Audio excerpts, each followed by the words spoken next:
was a mistake for China to retaliate. The president, when America is punched, he punches back harder. That's why there will be 104% tariffs going into effect on China tonight at midnight. But the president believes that she and China want to make a deal. They just don't know how to get that started. And the president also wanted me to tell all of you that if China reaches out to make a deal, he'll be incredibly gracious, but he's going to do what's best for the American people.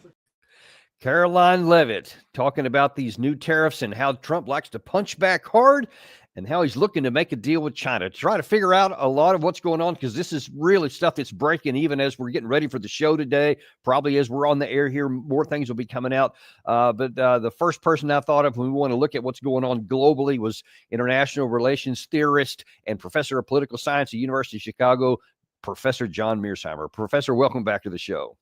Glad to be here as always, Danny. Well, look, this is a little different. We've been often talking about the tactical and strategic situation in the Russia-Ukraine war and stuff in the Middle East, but this is a new arena that's been thrust onto the stage here that I think we need to discuss, and I'm interested in seeing what you have to say about some of this stuff.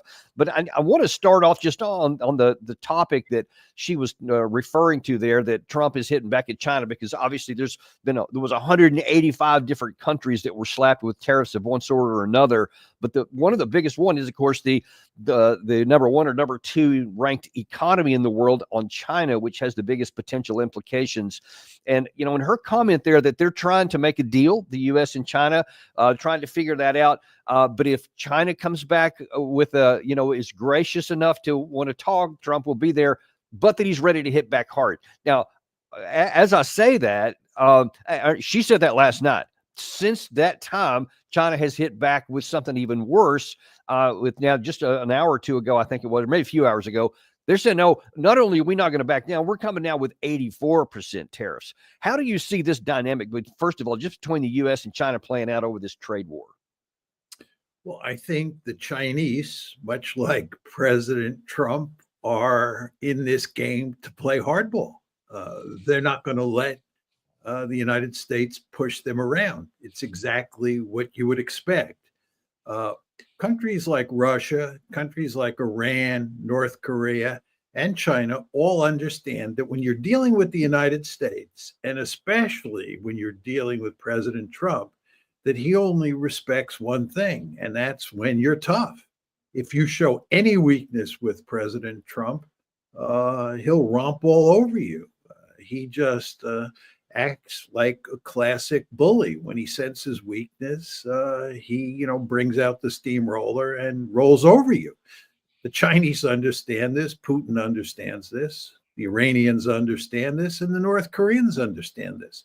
So it's hardly surprising that the Chinese are pushing back. The question then is going to be, where is this going to go? Because if Trump is looking for compliance and to try and renegotiate deals, which apparently some have saying that they are, and if China is looking to play hardball, where could this go? I want to bring that Truth Social comment from Trump up, because that was just listed out this morning. This is kind of what his intent seems to be for launching all these tariffs. He said, this is a great time to move your company into the United States of America, like Apple and so many others in record numbers are doing. Zero tariffs and most immediately electric energy hookups and approvals. No environmental delays. Don't wait. Do it now. By saying we're going to make it hard for people to manufacture in all these different countries around the world so that they'll come here and make it, or American companies will do it. But as I understand, that kind of thing is like multiple years process to, fund, start building, construction, hire crew, whatever, and have it produced. But these tariffs have an immediate effect. Can we get to the long term that he's talking about here and still be okay economically in between? Well, I think he admits, President Trump, that we're going to pay a price in the short term for sure, and maybe even in the medium term. His argument is that we're going to win in the long term. The way I think about this, Danny, in terms of the U.S.-China competition, you have to think about it in terms of both absolute gains and relative gains. And absolute gains means what happens to the United States, what happens to China, all by themselves. Don't compare them. Just look at what happens, absolutely. And then you have to talk about what happens in terms of relative gains. And this is the relative balance of power.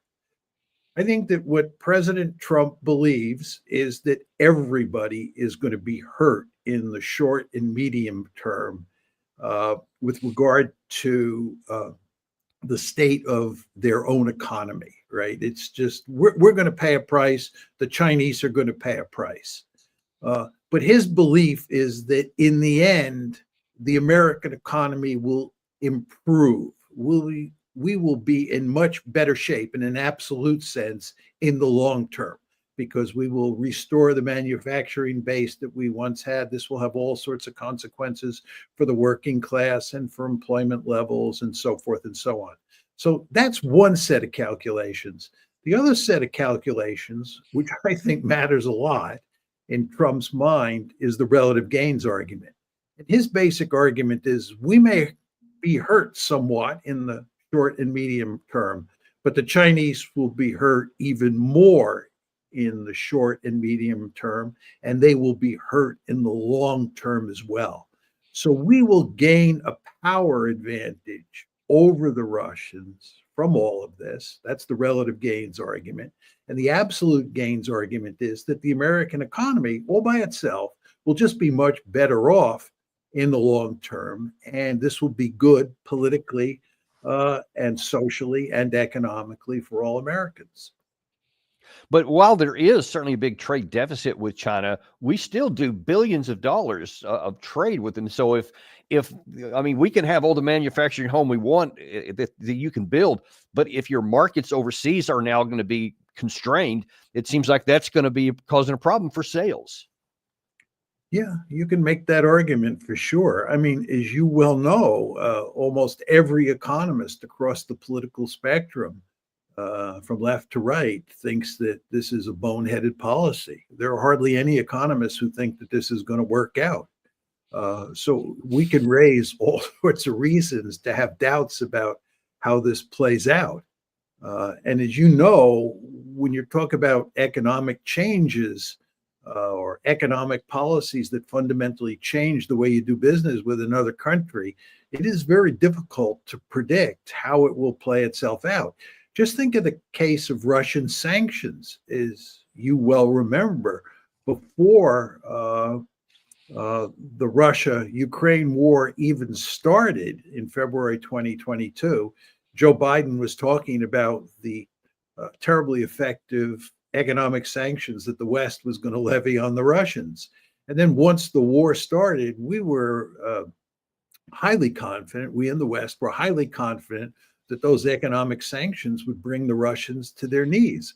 Well, it certainly has not turned out that way. The Russian economy has done quite well in the face of all these sanctions. And if any economies have been hurt by these sanctions, it's the European economies, especially the German economy. So it didn't work out the way we intended. So this may not work out the way President Trump intends. Can he say for sure? The answer is no. Can you or I say for sure? No. Exactly how this plays out is just very hard to say. It is, but given recent history and the fact that there are, unlike really with the Russia West economic tariffs and sanctions and all that kind of stuff, I mean, you basically had two sides. You had the West writ large, and then Russia on its side here. This one though is like 185. I mean, because it's all over the place, and every country has its own source. Now, what Trump also said, this is just last night, he's saying that, look, I'm still willing to negotiate with some of these people and have some of these tariffs reduced, but he put it in a, rather unflattering way. This is the largest transaction in the history of our country. And don't let some of these politicians go around saying, because I'm telling you, these countries are calling us up, kissing my ass. They are dying to make a deal. Please, sir, make a deal. I'll do anything. I'll do anything, sir. So aside from the maybe less than pleasant way that he put that from the perspective of those, and I heard that there's at least 50 nations that are doing that, does that kind of thing, putting it like that out in public, does that have any real impact in what these other countries are going to do? Or do they just say, well, this is Trump being Trump? Well, what it does is it tells you that the United States is not a reliable partner. Uh, this is the message that is being sent loudly and clearly to the rest of the world, including our allies. I mean, you and I were talking about the US China competition and how all of this fits in to that rivalry, but that's just one dimension. What about our allies in East Asia? I mean, what is the message that we're sending to them? Take a country like South Korea that lives near to China and depends heavily on the United States for its security. How does it think about whether or not the United States is a reliable ally? When you listen to Trump talk, you can't help but say to yourself, if you're South Korea or if you're Indonesia or if you're Australia, that I'm not sure the United States is going to be there for us in the crunch. I'm not sure that I want to continue to have close economic relations with the United States like I've had in the past. Maybe I'll think about having closer economic relations with the Chinese because the Chinese at this point in time look more reliable. So the problem with President Trump's approach is that he treats everybody with contempt. And he thinks that he can slap everybody around and that this will have no negative consequences. And indeed, everybody will come begging and he will be free to choose who he wants to cut a deal with and who he doesn't want to cut a deal with. And once he cuts a deal with a country that he likes or he thinks the United States should be allied with, will live happily ever after. This is not my sense of how international politics or interpersonal politics works. And I think there's going to be a significant price to pay down the road beyond the economic consequences of all of this for the United States. I mean, I think that angering virtually every state on the planet and sowing doubts in the minds of every policymaker around the globe about the reliability of the United States is not a smart policy. And let's take one example of that and see how it could potentially play out in multiple ways in both the near and the medium term. And that is in Vietnam. There was apparently Vietnam was one of the first ones that publicly basically said, yes, we'll do whatever you say. In fact, they said we're willing to have like a zero tariff, something like that, because as it turns out, Vietnam, 30% of their GDP is based on stuff that are trade with the United States. So it is a huge component there. And they've been slapped with, I think, a 46% tariff. And it's got a lot of panic going on over there. But then there's been resistance, at least what's reported publicly, from the administration to actually be willing to make a deal. Like they want something even, I don't know what's worse than 0% tariffs, but they seem to be not willing. They're very eager to make a deal like that. What is the impact to a country like Vietnam that's basically made itself reliant on trade with the United States if they don't think they can trust us? Well, the thing is that with regard to Vietnam, there's not just simply an economic dimension like the one that you described. There's a security dimension as well. The Vietnamese are a country, or Vietnam is a country that lives in mortal fear of the Chinese. And for very good reason. They have disputes all around the South China Sea. And furthermore, in 1979, China invaded Vietnam and they actually had a war. So the Chinese and the Vietnamese have a rich history of rivalry. And we have a deep-seated interest, given the US-China competition, to have good relations with Vietnam, and having good economic relations enhances having good military relations or good security relations. So we should be working with the Vietnamese. We should be working with the Indonesians, the Malaysians, the Singaporeans, and so forth and so on, to have good relations. We have a vested interest in having good economic relations with all of Southeast Asia, for security reasons as well as for economic reasons. So you can see what the negative consequences are from a security point of view, not to mention from an economic point of view of what the Trump administration is doing. And look, I can't even believe I'm about to what I'm about to say here, because I'm going to play a soundbite from John Bolton. But in this rare case, I think he's pretty close to being right. Is there a long-term cost on this, whatever the short-term impact is? I think we've incurred a lot of the cost already, not just because of Trump's tariff policy, but what he's done on Ukraine, what he threatens to do to NATO. I can see all over the world, from Europe to the Far East, the decades of effort by many, many Americans in government and out of government to build up relationships of trust, of good faith, of reliance, of dependability, that the United States deserves to be the leader of the world to protect its own interest, not because of economic relations, but because people trust us. They don't trust us anymore, and it's going to be very hard to rebuild. This is the wide open gap that we have left for the Chinese to drive through, and I think they're moving along. Trump simply doesn't grasp any of that. He doesn't understand alliances as long-term propositions. He just sees them as one transaction after the other, and that's not the way they work. Now, I don't think that this is all just over the last, almost 3 months since Trump was inaugurated. I think that a lot of that loss of trust is really going back even longer, maybe even decades of continual degradation of trust in the U.S. as a partner. But you mentioned this issue of trust already. I mean, is Bolton on it, or is he overstating some things? Well, he's not overstating the basic problem. I mean, there's no question that trust does matter.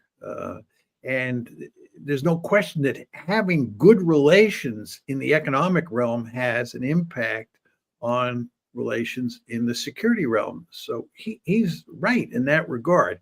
I would note, picking up on what you said, that John Bolton is responsible for a lot of the distrust that existed before President Trump came back to office on January 20th of this year. You want to remember that Vladimir Putin is very critical of himself.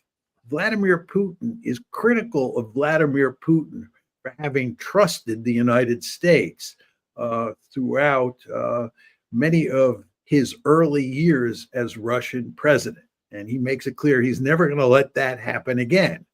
But it was John Bolton and previous Republican presidents like George W. Bush, and previous Democratic presidents like Joe Biden and Barack Obama and Bill Clinton, who violated the trust that the Russians had in the United States. What Trump is doing here is he's just exacerbating that problem tenfold. He's taking what was a bad situation and he's making it much worse. But we live in a world where hardly anybody trusts the United States. Certainly the Ukrainians don't, certainly the Europeans don't, certainly the Iranians don't, certainly the Chinese don't. We can go down the list, and the situation has gotten critical at this point in time, and there's no evidence that it's going to improve. You want to remember that Trump has just started his presidency. We have a little less than 4 more years of him in the driver's seat.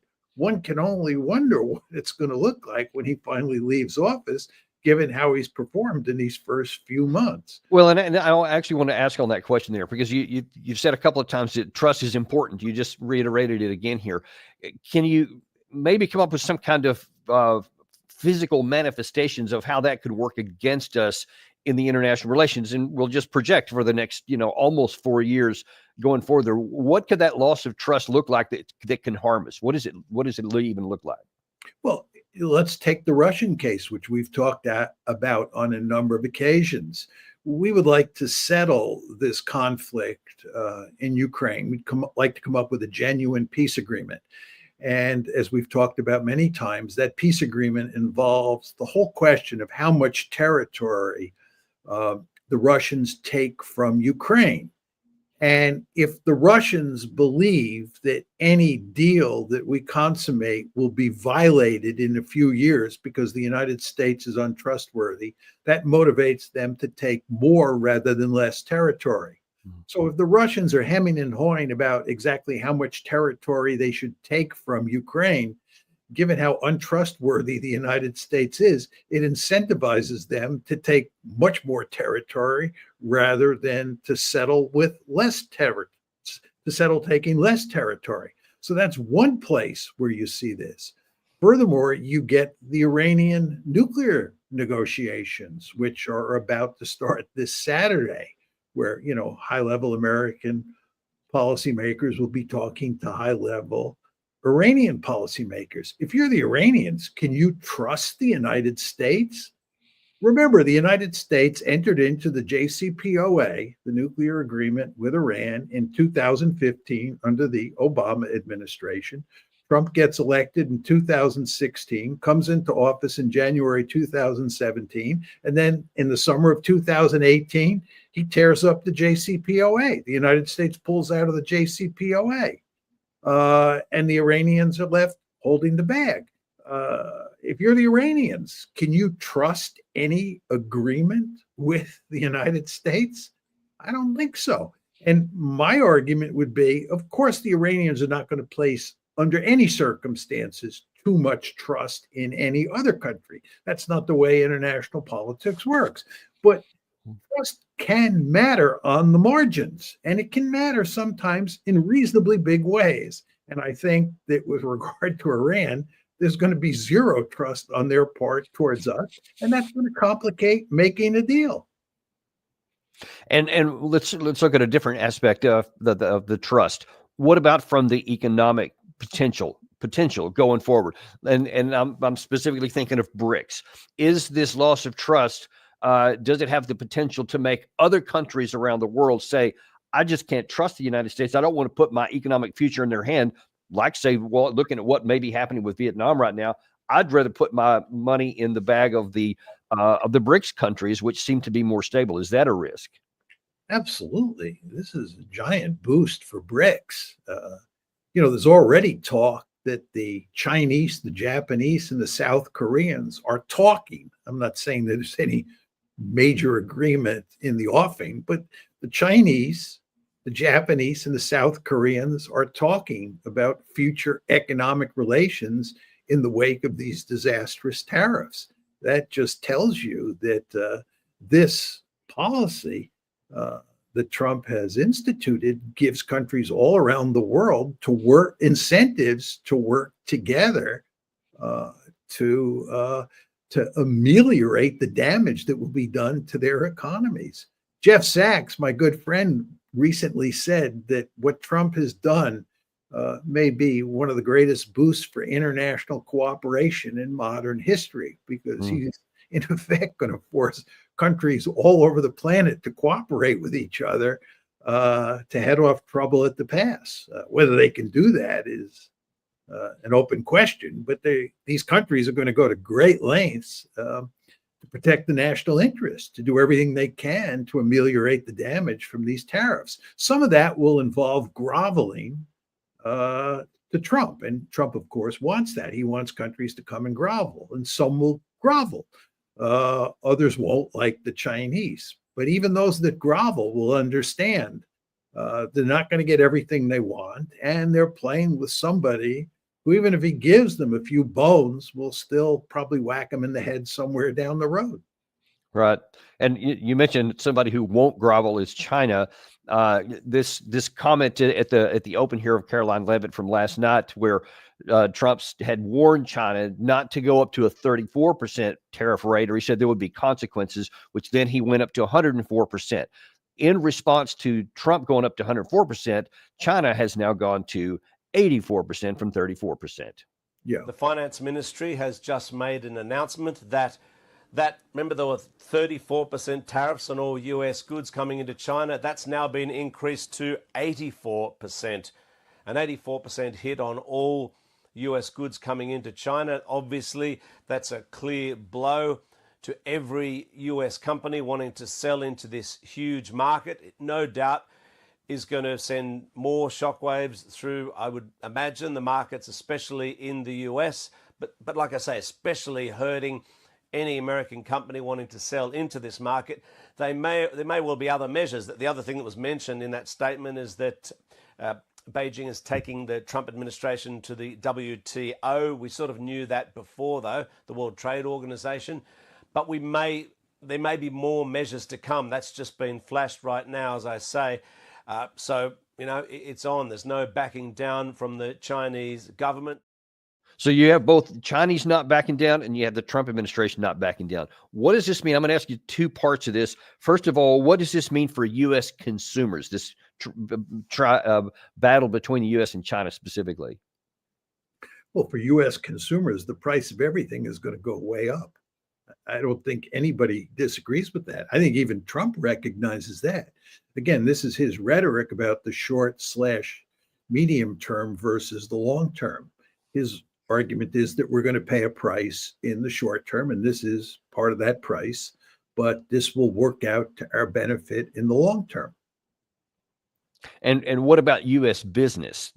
Because obviously lots of American business, both medium and small even, do lots of business back and forth with China. What will that have a near-term impact on the U.S. business?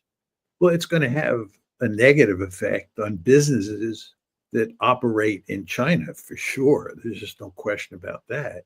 His bet is that what's going to happen inside the United States is that as a result of these tariffs, we're going to build up this powerful manufacturing base that's going to be good for business, good for American workers, and good for the United States in general. But as you pointed out at the start of the show, Danny, it takes time to build up a manufacturing base. It takes an enormous amount of capital.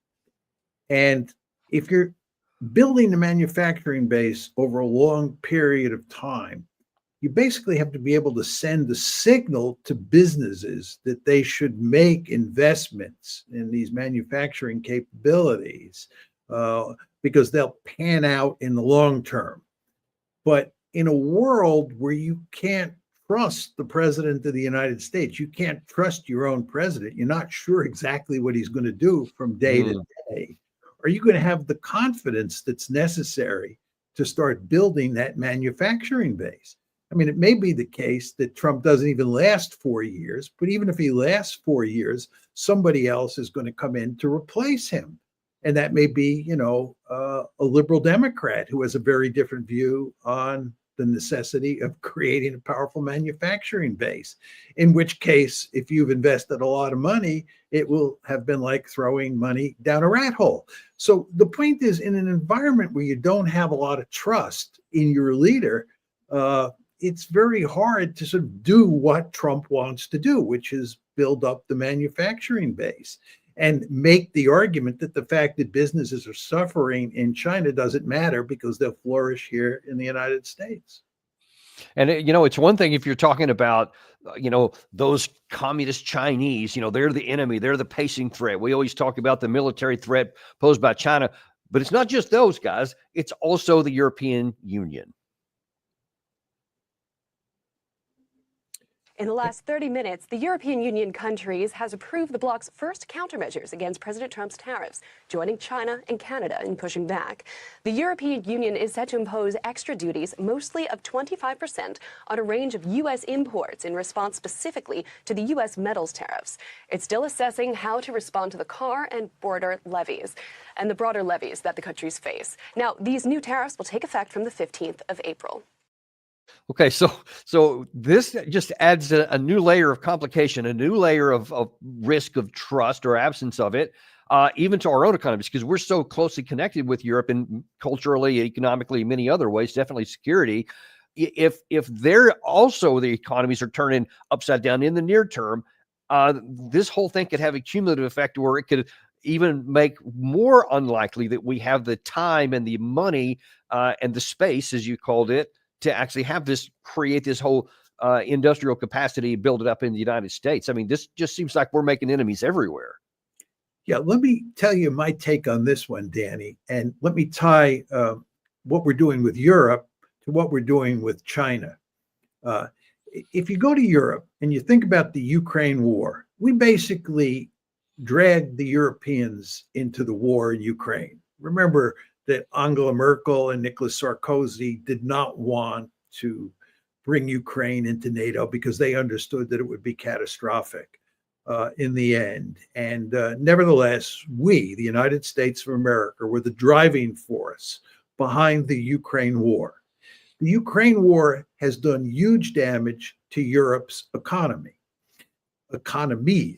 okay? And now we're talking about basically abandoning Europe, abandoning the Europeans and letting them deal with Ukraine. Okay. And along come the tariffs. The tariffs are another hammer blow at the Europeans. This is going to cause them more trouble. Not only have their economies been damaged by the Ukraine war, not only is the United States threatening to abandon them, but now we're hammering them with tariffs. Well, we're at the same time hammering the Chinese, and the Chinese are going to be looking for other markets. They're going to look to have economic intercourse of all sorts with other countries on the planet. Where is a more logical place to go for the Chinese and for the Europeans than for them to go to each other, to have a marriage, and for the Europeans to turn the Chinese into major league trading partners? Now, this is not in the American national interest in the sense that Europe may trade high technologies to China, which we don't want them to do, because that will help China grow its cutting edge technologies. We're in a competition here with China. We're talking about tariffs today. We're in a competition with China over developing cutting edge technologies. This matters enormously. One of the things that Trump wants to do is hurt the Chinese economy so he slows down their ability with regard to cutting edge technologies. Well, if you look at what we're doing to Europe and what we're doing to China, and you realize that we live in an interconnected world, doing this to Europe is just going to push them into the arms of the Chinese in ways that are going to help the Chinese develop cutting edge technologies and help the Chinese economy to get around these terrible tariffs. So you see, when you start to think about the idea of putting tariffs on everybody, that it could have really significantly negative consequences.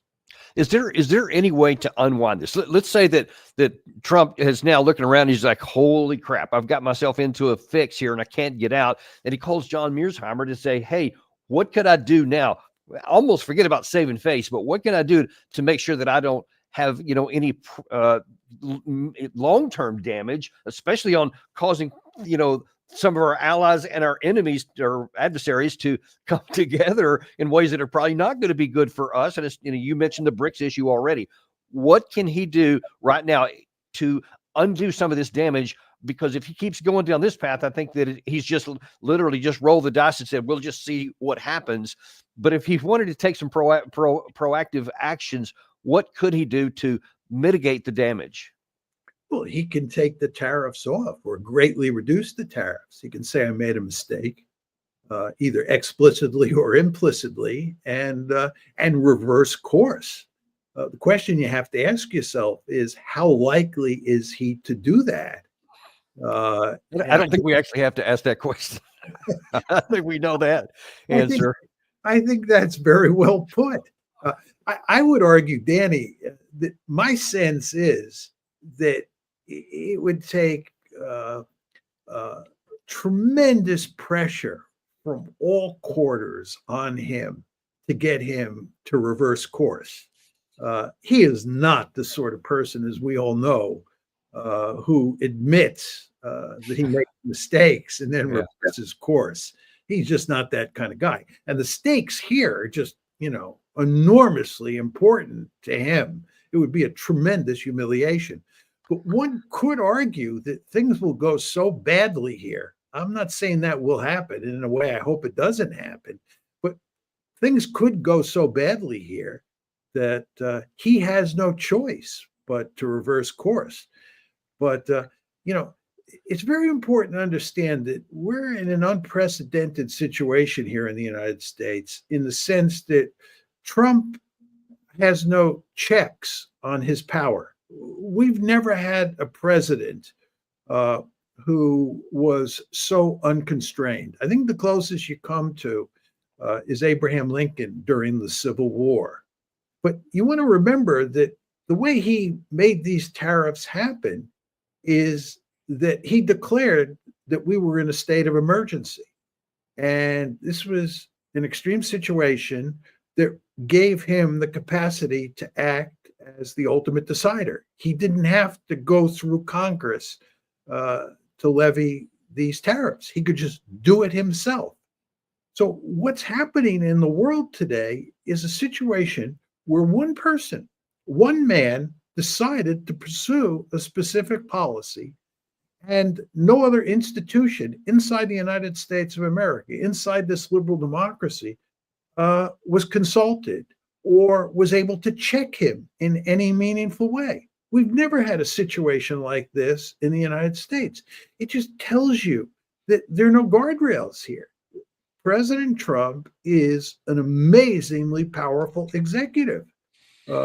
He is like a king. He is like a dictator. He can do whatever he wants. And how you get him to reverse course is a really tricky issue, given the Yeah. power that he has. I, And I, I think I think what you need is you'll need an uprising from below. Maybe not just an uprising from below, but an uprising among the elite as well as from below, that leaves him simply no choice but to reverse course. Yeah, then and I don't put that out of the realm of possibility, actually, for especially if he's right on the near term pain, and if it's much worse than he's thinking, it would a little pain. If it gets worse than that, then I think that becomes a very real possibility. But there are two other areas I want to look at in the remainder of the time we have here. I'm going to talk about what could happen with Iran in a minute, because that could really complicate things here. But first, I want to real quickly, one of our viewers here has asked a question here I think is also relevant. I hope we can get some updates as to Russia is stepping up its attacks as we speak, and want to see what we thought. I think that's important, because and the way I want to craft this question related to the Russia and this big issue we're talking about today is Trump came into office and said he's going to have this war over within a day. Or he's even going to have it resolved before he gets into office, he said. And then a day. Well, then now 100 days. And now we're getting close to even that here. And we don't appear to be any closer to getting this thing over, even to get a partial ceasefire actually implemented than we were before. And so I think we're running the risk, as we've been talking about here on the show a bit, there are growing evidences that Russia is preparing some kind of larger scale operation offensive than they've been doing, maybe in the Sumy and in the Kharkiv area. The Zaporizhia area in the south, maybe even in the Kupiansk area. Lots of moving parts there indicate that something bigger could be coming. If Russia, because they don't trust us, calculates that, all right, we're not going to get what we want with diplomacy that we can trust, so we're just going to get it militarily. And they just say, all right, we're going to continue on and increase our capacity. And then it turns out that they end up just taking by force what they want. That's going to leave Trump in a position to where he's come in and talked about this deal maker, and then now he appears to be impotent on making anything happen here. And the Russians are just going to roll down, which could be a tremendous psychological blow to the entire West, NATO and Europe, in that we were impotent to defeat Russia the first time, or to stop them from gaining what they want on the battlefield the second time. What would that have? How would that play into this larger area of lack of trust that you talked about? Well, I think there's no question that if what you described happens, and what you're saying is that the Ukrainians will lose the war in an obvious way, it will be impossible for the diehards to even make the case that Ukraine is holding the line. And it will be impossible for them to deny that the Russians are either on the verge of victory or have won. I think in that case, Trump will be blamed. It will be analogous, Danny, to what happened to Biden in Afghanistan. Yeah. Remember, it was Trump who decided to get out of Afghanistan. It's just that he kicked the can down the road so that it landed in Biden's lap, and Biden actually pulled out, and Biden was crucified for what happened in Afghanistan. And I think what will happen here is Trump will be crucified for what's happening in Russia, in the scenario, or in Ukraine, in the scenario that you described. Yeah. And I think that will be a huge problem for Trump, because he will certainly be taking flack over the tariffs. I mean, there's no question about that. The only interesting question is how much flack he'll be taking. It'll be a lot, but how much is a lot? That's the question there. But if you marry that to him taking flack over Ukraine in the scenario that you described, oh man. But I still think that the really interesting question is what happens if Trump gets into a war with Iran? I mean, one can tell a story where the economic, put aside the tariffs, just put it completely aside. One can tell a story where if we get into a major war with Iran, this has huge negative consequences on the world economy because the Iranians end up shutting down the flow of oil out of places like the Persian Gulf. The Iranians may target oil fields and oil terminals in Saudi Arabia and other Gulf Coast states. And that would have terrible consequences, to put it mildly, for the international economy. So it would seem to me, given the tariff policy that he's now put forward, right, the incentives are not to start a war with Iran. Man, you think that was the case. And by the way, I mean, you're talking about the elements of a potential, a perfect storm all moving around here. And if anybody thinks that that's theoretical, this was just yesterday in the Oval Office with Benjamin Netanyahu. We're having direct talks with Iran, and they've started. It'll go on Saturday. We have a very big meeting, and we'll see what can happen. And I think everybody agrees that doing a deal would be preferable to doing the obvious. And the obvious is not something that I want to be involved with, or frankly, that Israel wants to be involved with if they can avoid it. So we're going to see if we can avoid it. But it's getting to be very dangerous territory. And hopefully those talks will be successful. And I think it would be in Iran's best interest if they are successful. We hope that's going to happen. And listen, John, if anybody thinks, okay, he's just talking and is kind of around the edges. Well, one of the reporters in the room point blank asked him, if diplomacy fails, then what? On Iran, can you give us more details about where the meeting on Saturday is going to take place? Tell you that. I can just tell you there's a major meeting going on between us and Iran, and that'll take place on Saturday, and it's at top level. A lot of people think that those talks are not going to lead anywhere because the Iranians will never give up. Sure. I think that's a possibility too. If diplomacy fails, is the United States, under your leadership, ready to take military action to destroy the Iranian nuclear program and remove this threat? I think if the talks aren't successful with Iran, I think Iran is going to be in great danger. And I hate to say it, great danger, because they can't have a nuclear weapon. So is that a yes? You know, it's not a complicated formula. Iran cannot have a nuclear weapon. That's all there is. So Can't have it. Ready? Right now we have countries that have nuclear power that shouldn't have it. But I'm sure we'll be able to negotiate out of that too as part of this later on down the line. But Iran cannot have a nuclear weapon. And if the talks are successful, I actually think it'll be a very bad day for Iran if that's the case. Yeah. What worries me about many things worry me about it, but what is he saying? It's just not complicated. They just can't have a nuclear weapon, except they don't have a nuclear weapon. And according to even the Mossad, to the CIA, they have not started a nuclear weapons program. They've continued to escalate their capacity should they make that decision. That's true, but they don't have a nuclear weapon. So the terms that's been reported is what Trump's basically his ultimatum letter on the 19th of March said that you have to dismantle your entire facility, your entire nuclear capability, your nuclear power capability and research, et cetera, the ability to reprocess and all that kind of stuff. And they have to curtail their missile capacity here, which would basically be saying you have to completely remove all of the chance that you have to defend yourself and then trust us with your security. Seems pretty unlikely to me. Ergo, if that's the objective and they don't meet the objective, then apparently there's going to be war. How do you see this thing folding out? I mean, I understand what you're saying. I mean, what's at issue here, in my opinion, is the enrichment and reprocessing capability. The reason that the Israelis and the Trump administration didn't like the JCPOA is because it allows Iran to enrich uranium. And the Israelis and the Americans want that capability completely taken away.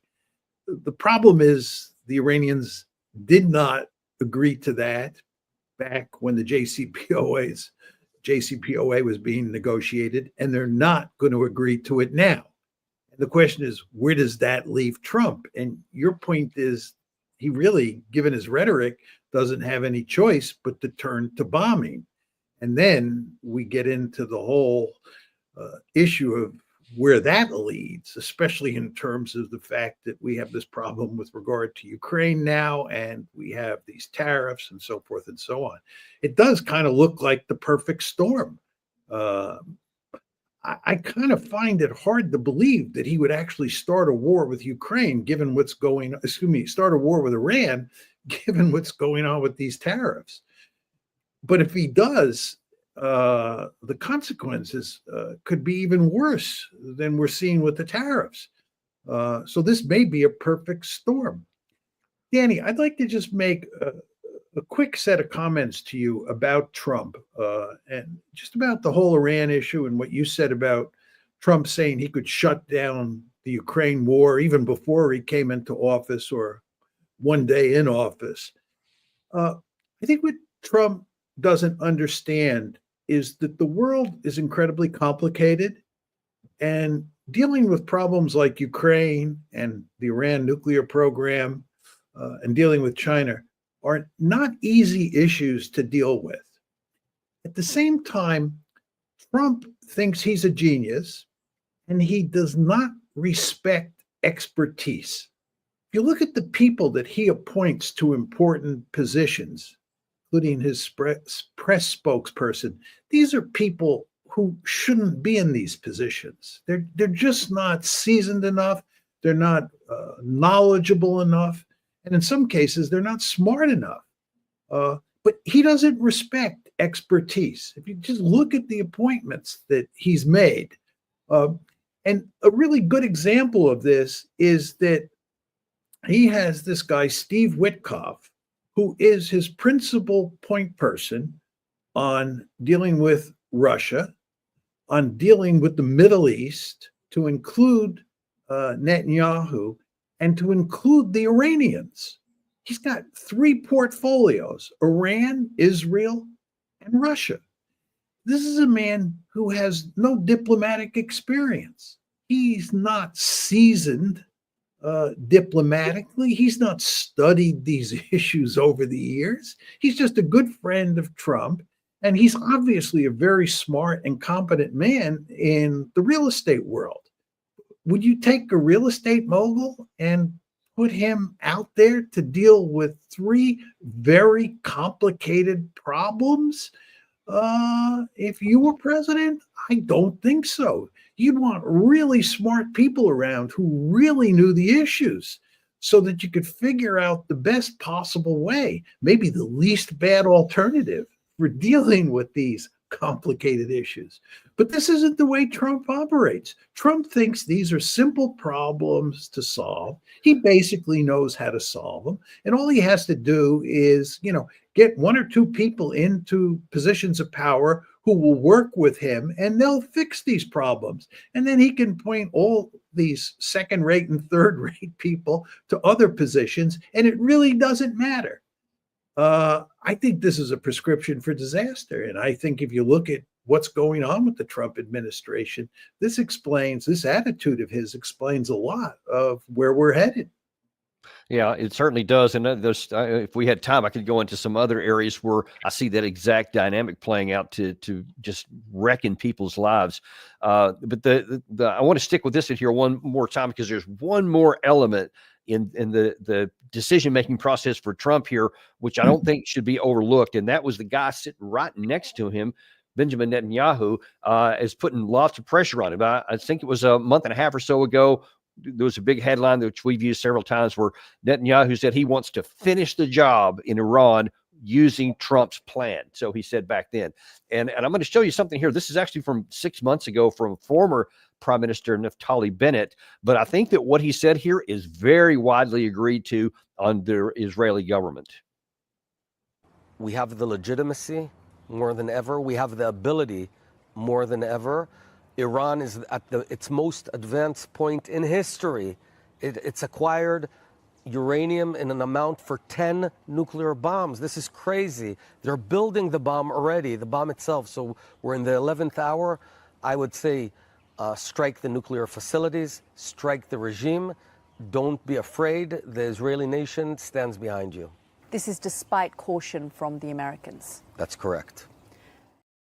So he had also said, and I don't remember if it was in that interview or a different one, that this is a 50-year opportunity, the best chance we've had to go after Iran to get the head of the octopus, as he calls it. And it sure seems that that's the idea of a lot of people, especially the guy who's currently the prime minister. How do you see the pressure from Israel on Trump? Danny, as I've long argued, Israel is a strategic liability for the United States. It's an albatross around our neck. The reason we're fighting the war in Yemen now is because of Israel. The Houthis have come to the defense of the Palestinians who are a victim of a genocide in Gaza. And we are fighting the Houthis on behalf of Israel.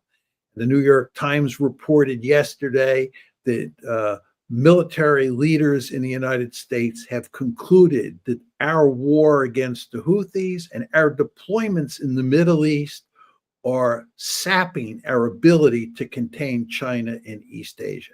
This is just all evidence of what a liability at the strategic level Israel is. And now we have this situation where they want us to attack Iran. And by the way, in April of last year, this is April 2024, and in October 2024, the Israelis tried to bait the Biden administration into a war with Iran. Why didn't the Biden administration enter a war with Iran? Because it's not in our strategic interest. Here we are again with the Israelis playing games with us, trying to get us into a war that is not in our interest. But this is nothing new. Fortunately, the Biden administration played this one smartly, and we avoided a war. Trump, I believe, deep down wants to avoid a war. And as we were talking about 5 minutes ago, the incentives for him now to avoid a war are greater than ever. So I think there is a reasonably good chance that we will avoid a war. But it won't be because the Israelis are helping us to avoid that war. Right.